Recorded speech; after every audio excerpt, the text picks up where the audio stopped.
On June 13th, Israel launched a large-scale military assault on Iran's nuclear program. About 200 aircraft were involved in the initial attack on close to 100 targets, including key nuclear enrichment facilities at Natanz and Fordow in Tehran. Israel also used drones and precision weapons smuggled into Iran ahead of time. Proud people of Iran, we're in the midst of one of the greatest military operations in history, Operation Rising Lion. The Islamic regime, which has oppressed you for nearly 50 years, threatens to destroy my country, the State of Israel. The objective of Israel's military operation is to remove this threat, both the nuclear threat and the ballistic missile threat to Israel.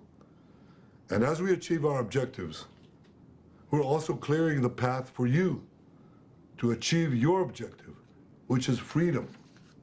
In the past 24 hours, we've taken out top military commanders, senior nuclear scientists, the Islamic regime's most significant enrichment facility, and a large portion of its ballistic missile arsenal. More is on the way.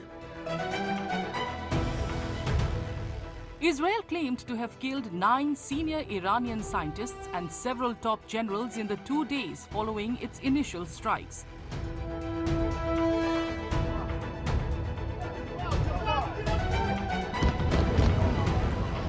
In retaliation, Iran launched missile attacks on June 14th, killing at least 3 people in Israel.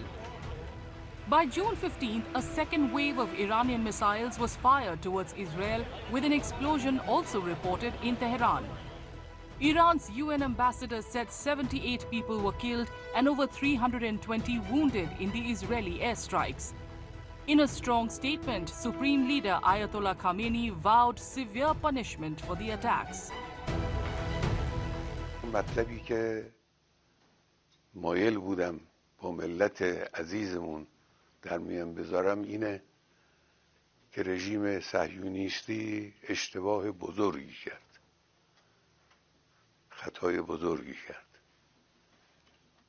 غلطی کرد و عواقب او رو بیچاره خواهد کرد به توفیق الهی.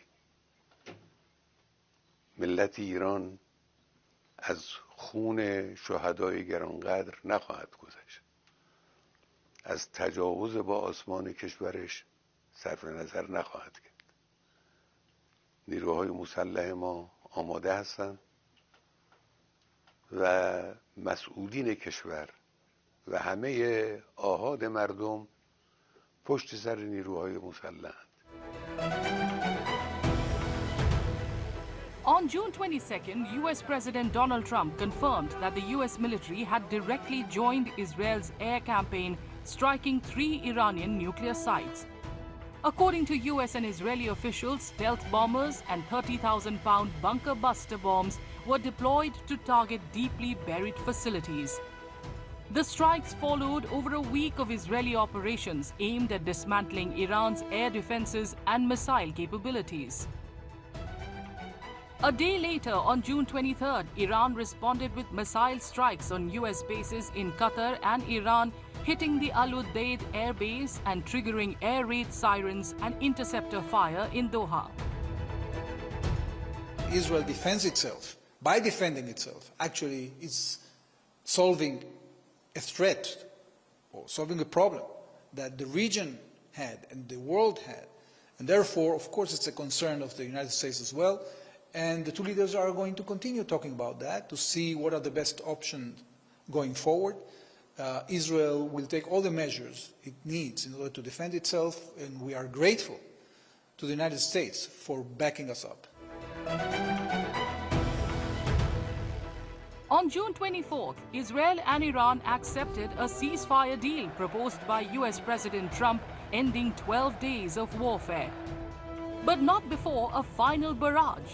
Iran launched missiles that killed at least 4 Israelis, and Israel responded with aerial blitzes before dawn. While announcing the ceasefire, US President Donald Trump gave the conflict a name: the 12-day war.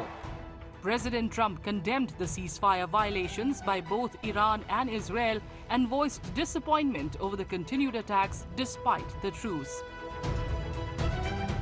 I think they both violated it. I'm not sure they did it intentionally. They couldn't rein people back. I don't like the fact that Israel went out this morning at all, and I'm going to see if I can stop it. Even as President Trump urged both sides to uphold the ceasefire and declare the Israel-Iran truce in effect, uncertainty continues to loom over the region.